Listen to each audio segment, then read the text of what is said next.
sabun. Ya. Jadi aneh buat. Miring nggak bisa? Pun Ustaz. Harusnya pun. Kira ada. Iya. Baik, bismillahirrahmanirrahim. Alhamdulillah wassalatu wassalamu ala Rasulillah wa ala alihi wa ashabihi wa man wala wa la haula wa la quwata illa billah. Amma ba'd. Allahumma subhanaka la ilma lana illa ma 'allamtana innaka antal alimul hakim wa tub 'alaina innaka antat tawwabur rahim. Allahumma faqihna fid din wa 'allimna at-ta'wil waftah lana futuhal arifin warzuqnal ikhlas fil ilmi wal amal ya rabbal alamin. Alhamdulillah. Kita melanjutkan ngaji kitab Bulughul Maram min Adillatil Ahkam yang ditulis oleh Al-Hafidz Al-Imam Ahmad ibn Ali bin Hajar Al-Asqalani rahimahullahu ta'ala tahun 852 Hijriah. Dan kita masih melanjutkan dalam pembahasan fikih jual beli di bab riba. Hadis nomor 720 ya. Silakan dibaca. Bismillahirrahmanirrahim. Wa an Nabi Umamah, dan dari Abu Umamah radhiyallahu ta'ala anhu, dari Nabi sallallahu alaihi wasallam. Allahumma shalli alaihi wasallam. Qala, dia berkata, siapa yang syafa'an itu maksudnya di sini? Syafa'a membantu. Syafa'an membantu li akhihi untuk saudaranya, syafa'atan dengan suatu bantuan,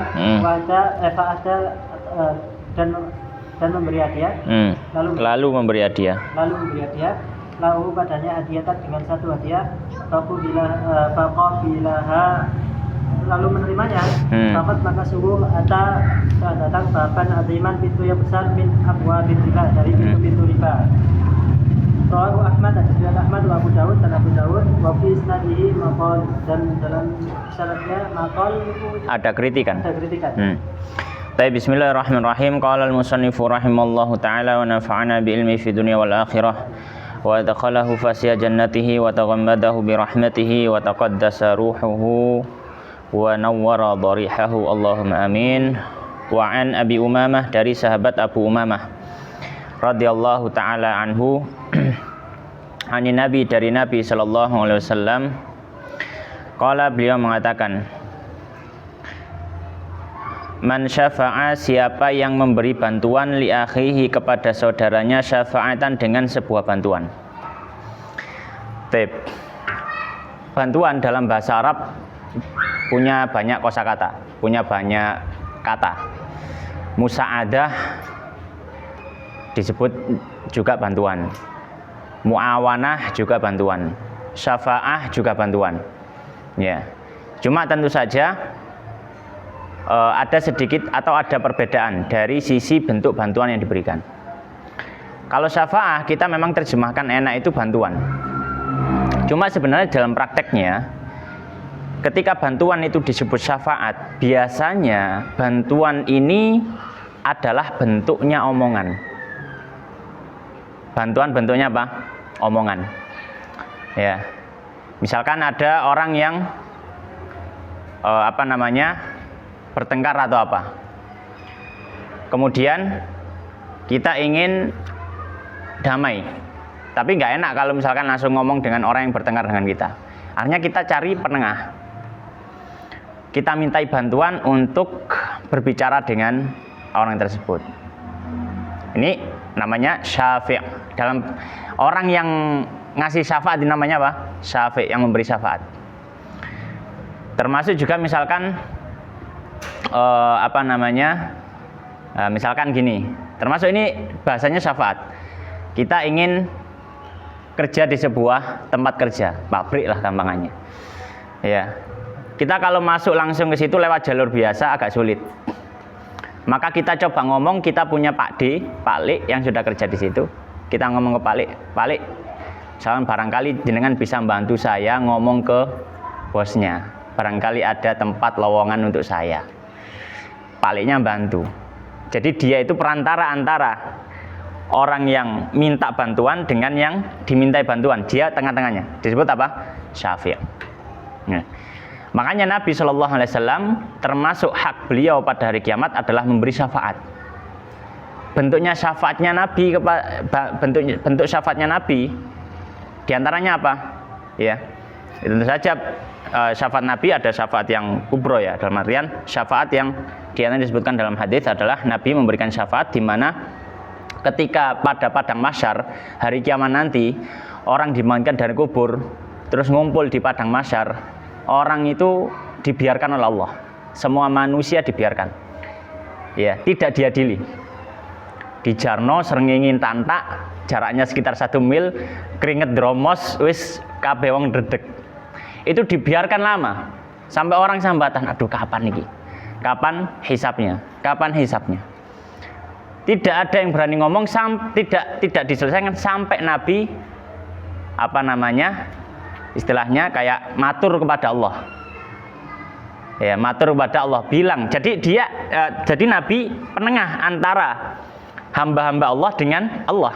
Ya Allah, kasihan hambamu dan seterusnya, kemudian baru dihisap. Termasuk juga ahli surga tidak masuk surga sampai Nabi ngomong dulu, matur ke Allah dulu, baru masuk surga ya, dan seterusnya. Baik. Maka disebut apa? Makanya dalam satu hadis disebutkan ada satu peristiwa di kalangan orang Quraisy, ada seorang wanita bangsawan, dia mencuri. Sudah dalam aturan Islam kalau mencuri apa hukumannya? Potong tangan. Kalau mencuri nyampe nisab itu 1/4 dinar. 1/4 dinar itu kurang lebih sekitar 1 gram emas, 24 karat. Itu potongan tangan. Karena 1 dinar itu sekitar 4,25 gram. Ada seorang wanita bangsawan terpandang terhormat, wanita maling. Keruan kecekel, ketahuan tertangkap.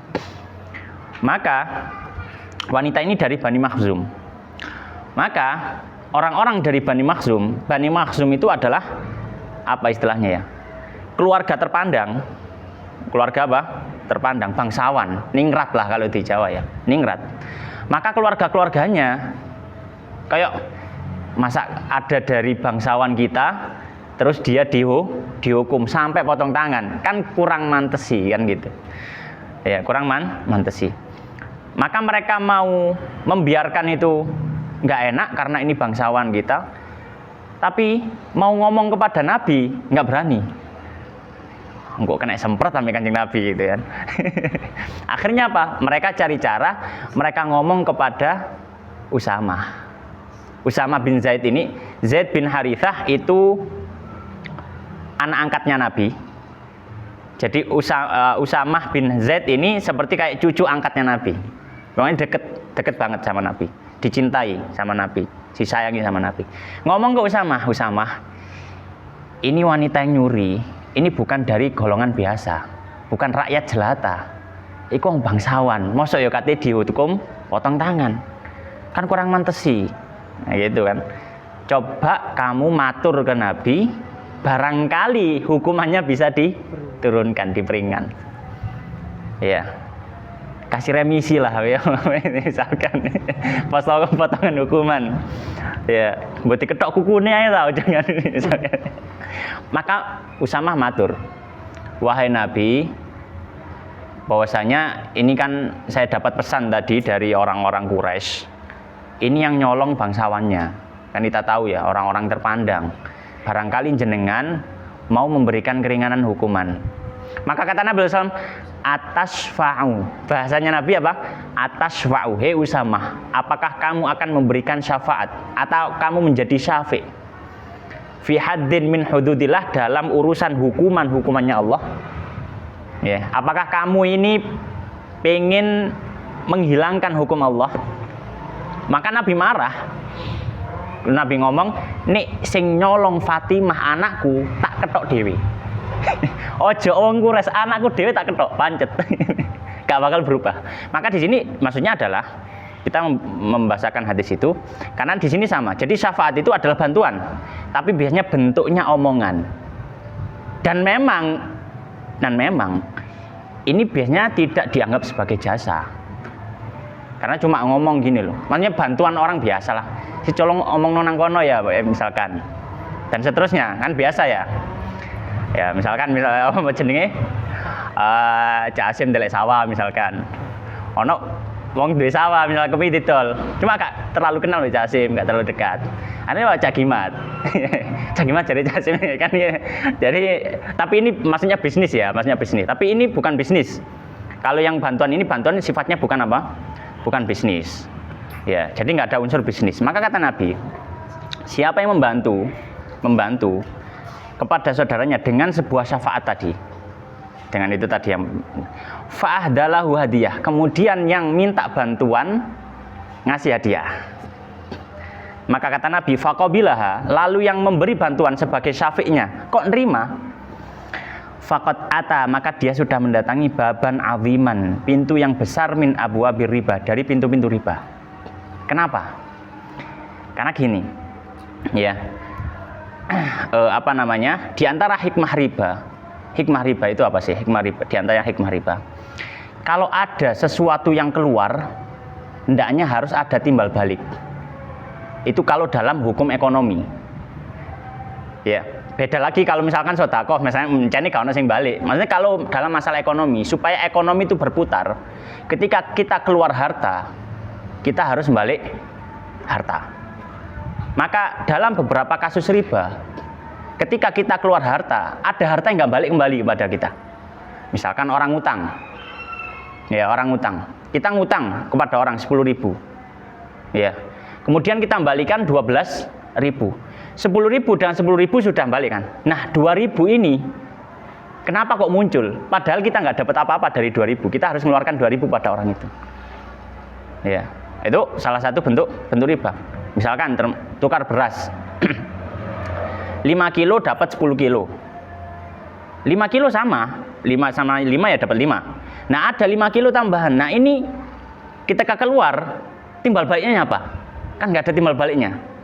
Ya maka di sini masuk riba. Maka di sini ketika orang cuma ngasih bantuan yang seharusnya, seyogyanya, sepantasnya, hal semacam ini adalah bukan dalam komoditas muamalah, tapi apa? Masuk dalam ranah sosial, saling bantu masyarakatan. Jadi nggak semua hal itu harus apa? Dipikir secara nominal. Nah kalau orang cuma bantu ngomong gini tok, terus kemudian di situ ditarif, kasih harga dan seterusnya, kecuali kalau memang ada unsur jasa ya, misalkan apa? Kayak pengacara yang ngomong sih ya. Tapi memang di situ ada landasannya, dalam artian dia nggak sembarang ngomong. Dia memang ada pelajarannya, dia harus belajar itu KUHP dan seperti orang ngaji seperti ini. Misalkan aku kan bondo ngomong nih, kan gak kayak apa-apa. Ya, tapi kan kadang oleh amplop misalkan. Ya, tapi di sini maksudnya adalah bukan yang semacam jasa seperti itu. Kalau jasa nggak apa-apa nerima. Tapi kalau bukan jasa, misalkan ngomong pisan tok. Ya, misalkan kayak orang cari kerja, kemudian yang ini ngomong ke bosnya, cuma ngomong sekali, ya maka nggak pantas untuk apa? Di situ ada harta yang diberikan. Ya, ta'ala kulli hal.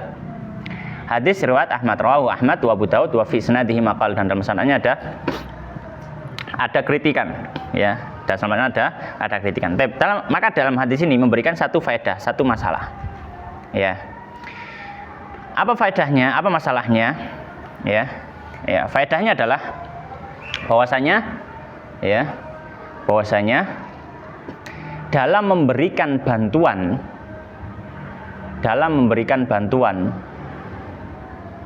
ya, dalam memberikan bantuan yang sifatnya sosial, hukum asalnya tidak boleh ada upah. Hukum asalnya tidak boleh ada apa? Upah. Ya. Kecuali dalam beberapa kondisi. Nah, kecuali dalam beberapa kondisi.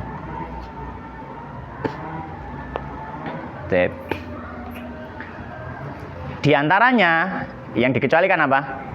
Di antaranya jika bantuan itu memang dianggap jasa.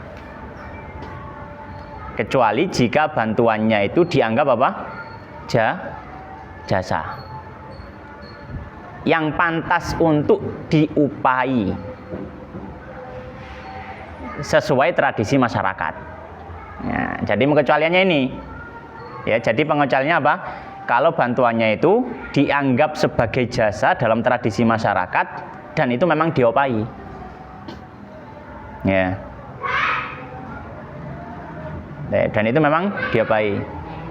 Misalkan ya, ban kita bocor dan moro ke orang yang dianggap pinter lah dandani. Ya, datang. Cak, tolong minta tolong tambalen ban saya ditambal. Oh iya Cak, gak apa-apa. Ditambal akhirnya, selesai. Nah, tambal menambal ini dalam tradisi masyarakat dia jasa nggak? Jasa. Maka semacam ini nggak apa-apa. Lu kita minta bantuan nggak apa-apa, memang jasa. Termasuk jadi misalkan kayak omongan, misalkan jadi perantara jual beli, kan dia bondo omongan tok kan. Bondo omongan sampai riwa-riwi titik gitu kan. Maklaran kan gitu.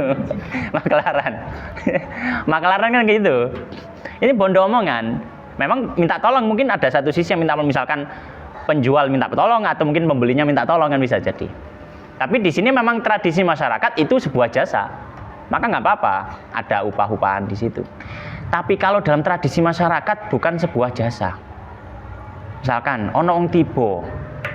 Misalkan ya, onong tiba. Terus marono ditulungi, digona rumah sakit pakai mobilnya. Mosok ngene iki pantes dijaluk ijazah?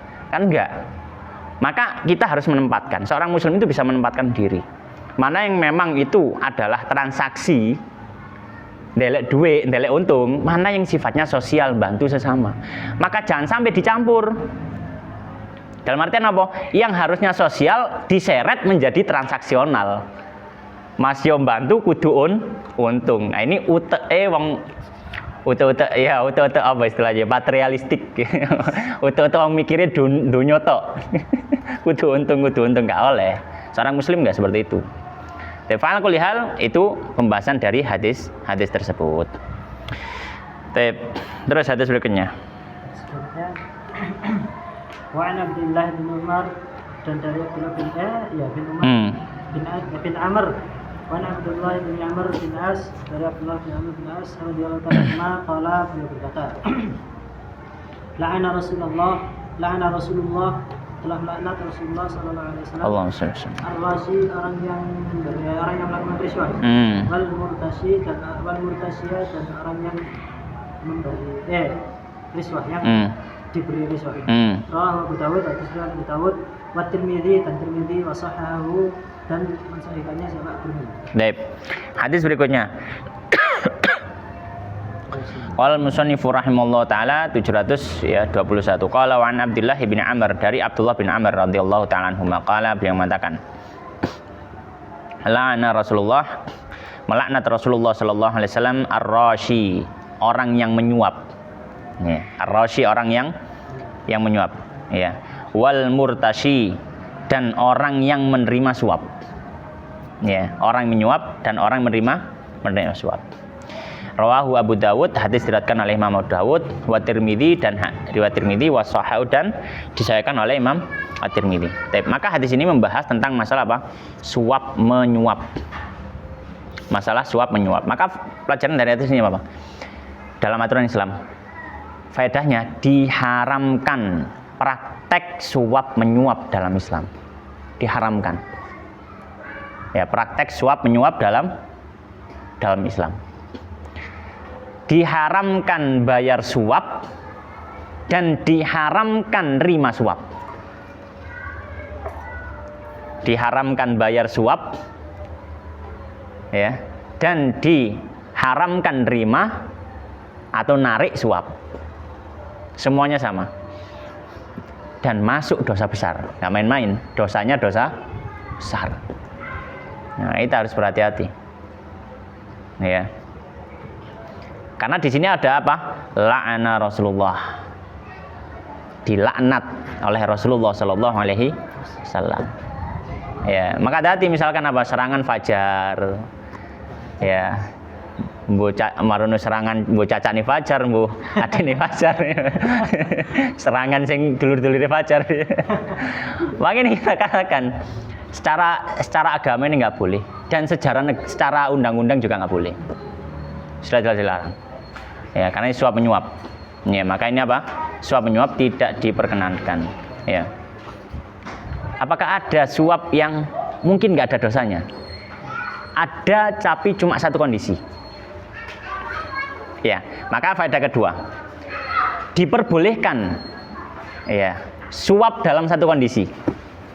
Ya, diperbolehkan suap dalam satu kondisi. Kapan itu? Diperbolehkan suap dalam satu kondisi, ya. Diperbolehkan bagi orang membayar suap ketika memang haknya dihalangi. Ya, ketika memang haknya dihalangi dan tidak bisa mendapatkannya kecuali dengan suap. Kecuali dengan apa? Dengan suap. Ya.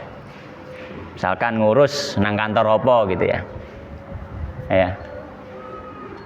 Ngurus nang kantor opo. Kemudian ditanya misalkan sama orangnya, mau ngurus apa? Mau ngurus ini dan ini misalkan. Oh ya, biaya administrasinya segini. Bahasanya biaya administrasi. Padahal kita cari-cari dalam undang-undang, apa namanya, ngurus itu gratis. Dalam undang-undang ngurus itu gratis. Karena apa? Karena ini misalkan pegawai negeri kan, dibayar negara pisan. Memang itu tugasnya dia. Ya, maka kita dihalangi. Administrasinya gini, lu pokoknya gratis loh. Ya kawan yang gratis nang gini mbak, nang dindi yang bayar. Kita nggak ditanggapi kan nggak bayar. Waduh ki apa iki? Misalkan kita ngurus surat-surat yang penting misalkan buka KTP, atau STNK atau mungkin ngurus KK, SKC, macam-macam lah. Yang kalau kita baca ya di aturannya itu memang gratis karena memang dia sudah digaji negara. Terus kok disuruh bayar, ini masuknya suap. Nah, maka ketika kita bayar ini suap ini. Orang yang ambil ini ngambil suap. Tapi dibolehkan dalam kondisi seperti ini bagi yang bayar saja. Karena kalau tanpa bayar itu dia dihalangi dari haknya. Sing jopuk tetap haram. Tapi sing bayar gak apa-apa. Kenapa? Karena dia zalimi. Posisi nggak bisa. Kalau nggak bayar suap yo, akhirnya dia nggak dapat haknya. Ya, maka kalau dalam kondisi semacam ini maka diperbolehkan. Ini hanya satu kondisi saja yang membolehkan apa? Suap. Dan itu juga hanya berlaku bagi yang membayar suap saja, nggak berlaku bagi yang ngambil. Kalau yang ngambil jelas yang zalimi. Kondisi selain itu hukum asalnya haram dan bahkan termasuk dosa besar. Maka kita berhati-hati dalam hal semacam itu. Nah, kalau misalkan ada bom-boman, ya, misalkan ono bom-boman itu serangan fajar, maka sebaiknya kita tolak. Kita tolak, ya. Kita nggak nerima itu. Ya. Eman duwe yo, aja di eman duwe, ewan awakmu. Ya di apa namanya dihukum ya pangeran ya kapok lah. Lanjut. Wa'anhu dan dari Abdullah bin Amr bin As anna Rasulullah sallallahu alaihi wasallam amarahu memerintahkannya ayu jahizan ini menyediakan jaisan pasukan fanafidatil ibil maka fanafidat maka tidak tersisa habis nafidat itu nafidan habis maka tidak tersisa al-ibilu unta famarahu maka memerintahkannya dia juga untuk mengambil ala qalais atas qalais qalais itu onta sedekah, onta zakat maksudnya. Onta zakat. Maka memerintahkannya untuk mengambil atas onta sedekah. Qalais sedekah. Ambil atas onta sedekah. Qala kemudian dikata sedekah di situ artinya zakat ya. Zakat. Onta zakat. Qala fakuntu maka aku bagiku. Akhudul ba'ir. Fakuntu maka aku aku mengambil al-ba'ira unta bil ba'ira ini dengan dua unta ila ibilis sadaqah untuk ke atas unta Iya. kepada unta sedekah. Unta zakat. Rawahul Hakim, hadis riwayat Hakim, wa Bayhaqi dan Bayhaqi, warijalu thiqatun dan perawinya thiqah. Tip. Maka hadis yang berikutnya wa anhu dan dari sahabat Umamah ya. Sebelumnya kan sahabat Umamah. Oh, sahabat Abdullah bin Umar, sahabat Abdullah bin Amr. Dari sahabat Abdullah bin Amr radhiyallahu taala anhu anna Rasulullah bahwasanya Rasulullah sallallahu alaihi wasallam amarahu memerintahkan beliau an yujahiza jaisan untuk mempersiapkan pasukan. Maksudnya ya mempersiapkan perbekalan dan seterusnya. Fanafidat al-ibilu. Maka sampai habis onta itu. Ya. Makanya ontanya sampai habis tidak tersisa. Fa amarahu maka Nabi memerintahkan dia an yakhudha untuk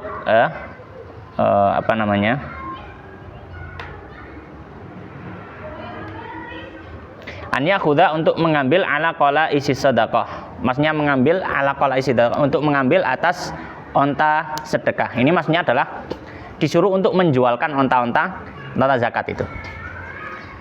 Untuk apa? Untuk biaya jihad. Untuk apa biaya? Biaya jihad. Ya. Qala maka kata sahabat Abdullah bin Amr, fakuntu akhudul ba'ir. Ya, maka saya mengambil satu onta bil ba'iro ini mendapatkan dua onta ila iblis sedekah ya kepada onta sedekah ya dalam artian ya dia jual dua onta tuker karena kolais itu onta yang masih cicili gitu loh, onta yang masih kecil. Jadi kalau ditukar sama onta yang sudah dewasa kan nggak apple to apple, nggak bodoh kan. Misalkan ono pedet masuk dijol sapi kan nggak. Maka di sini onta sedekah itu mengeluarkan dua, dapat satu onta. Karena onta yang diambil itu onta yang dewasa. Gitu. Jadi kayak misalkan gampangnya rong pedet oleh sak sapi gitu. Untuk apa tujuannya ya untuk mempersiapkan pasukan. Kan nggak mungkin pedet ditumpai misalkan kayak atau gak pedet ya masnya onta kecil ditumpai kan nggak mungkin, onta yang besar. Rawal Hakim hadis riwayatkan Hakim wal Baihaqi dan al Baihaqi warijalu thiqat dan perawinya adalah thiqat. Maka hadis ini memberikan faedah. Apa faedahnya? Boleh tukar menukar hewan meskipun sejenis meskipun tidak sama. Boleh tukar menukar hewan yang sejenis meskipun tidak sama jumlahnya. Ayam satu tukar ayam dapat dua. Apakah boleh? Boleh. Ya, apakah boleh? Boleh. Landasannya apa? Landasannya hadis ini.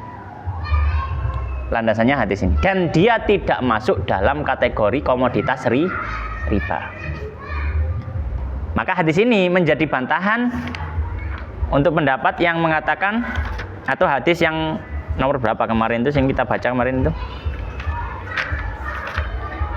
Hadis Nabi melarang dari jual beli hewan dengan hewan secara tertunda. Ya, sebagian ulama mengatakan bahwasanya jual beli hewan dengan hewan tidak masuk komoditas riba. Maka seperti menjual barang biasa, mau tertunda nggak apa-apa, mau beda jumlah nggak apa-apa, beda jumlah sama jenis nggak apa-apa, terserah maksudnya. Ya dalilnya apa? Dalilnya hadis ini. Hadis ini menunjukkan apa? Bahwasanya onta ini tidak masuk onta atau hewan ini tidak masuk dalam komoditas riba. Kenapa? Karena di sini prakteknya beliau tukar dua onta dapatnya cuma satu onta. Jadi intinya pembahasannya bahwasanya diperbolehkan tukar menukar hewan yang sejenis dengan jumlah yang berbeda. Alasannya kenapa? Karena hewan itu tidak termasuk komoditas riba. Selama dia masih hewan ya. Beda kalau sudah jadi daging. Kalau daging maka dia sudah masuk komoditas riba, kemarin kita sudah bahas. Nah, kalau ini daging dijual kewan. Ya, kenapa? Karena di sini kalau kewan itu kan daging dan lain-lain. Kita punya daging. Nah, ini nggak boleh. Karena kaidahnya al-jahlu bitamatsul kal ilmi bi tafadul. Ya. Terus hadis berikutnya. Bahkan Ibnu Umar dan dari Ibnu Umar radhiyallahu ta'ala anhu salat beliau mengatakan Rasulullah sallallahu alaihi wasallam anil muzabanah dari muzabanah. An yabiya yaitu menjual Samarah haitihi, buah hait itu kebun. Kebun. Iya. Buah di kebunnya. Oh, buah di kebun. Samarah haitihi, buah yang masih di kebun. Inkan nahlan, jika itu Pohon kurma. pohon kurma, ditamrin kailan dengan kurma satu takar. Dengan kurma yang sudah ditakar. Dengan kurma yang sudah ditakar. Jika karman, dan jika itu adalah anggur dosa. Anyabiahu, untuk menjualnya dizabibin dengan anggur kailan yang sudah ditakar. Wa in kana zara'an, dan jika itu zar' apa? Zar apa namanya? Ya tanaman. Tanaman. Dan jika itu tanaman, anyabiahu untuk menjualnya kail ta'amin, dengan takaran makanan. Nah dari kullihi. Nah dzalika kullihi. Nah dzalika kullihi, melarang atas yang demikian itu semuanya. Muttafaqun alaih. Ya, dibaca sekalian hadis nomor 16 ini. Hadis nomor 16, wa an Sa'ad bin Abi Waqqas, dari Sa'ad bin Abi Waqqas radhiyallahu ta'ala anhu qala, dia mengatakan, sami'tu Rasulullah, aku mendengar Rasulullah sallallahu alaihi wasallam yas'alu, minta. Iya, ditanya. Oh iya, yas'alu, ditanya anis tira rutab, dari menjual ikan rutab, tamar dengan tamar. Faqala, kemudian dia mengatakan, ayyan kusur rutabu tidak bisa, apakah mengurangi, apakah berkurang rutab apabila telah kering? Iya. Lalu mereka mengatakan na'am, ya fanaha anjalik, maka melarang dari yang itu. Hamsa berkata 5, Wasahab Ibnu Madini, dan misalkannya Ibnu Madini, wa Tirmidzi, dan Tirmidzi, wa Ibn, wa Hakim, dan Ibn, dan Hakim. Baik, hadis berikutnya ini kita baca jadi satu. Hadis 723 dan 724. Qala, hadis 723, wa Ibnu Umar, dari sahabat Ibnu Umar radhiyallahu ta'ala anhuma, qala, beliau mengatakan, nah Rasulullah, melarang Rasulullah SAW anil muzabanah, dari jual beli muzabanah. Apa jual beli muzabanah? An yabi'a samarah haitihi, di mana dia menjual buah di kebunnya. In kana nakhlan, jika itu adalah pohon kurma yang ada di kebun. Bitamrin, dia jual dengan kurma yang sudah kering, kailan yang sudah diketahui timbangannya. Wa in kana karoman, dan jika itu adalah pohon anggur, karom, pohon anggur, an yabi'ahu, dia menjualnya bizabibin, dengan kismis anggur kering, kailan, dengan timbangan. Wa in kana zar'an, dan jika tumbuhan di sini adalah gandum dan semisalnya.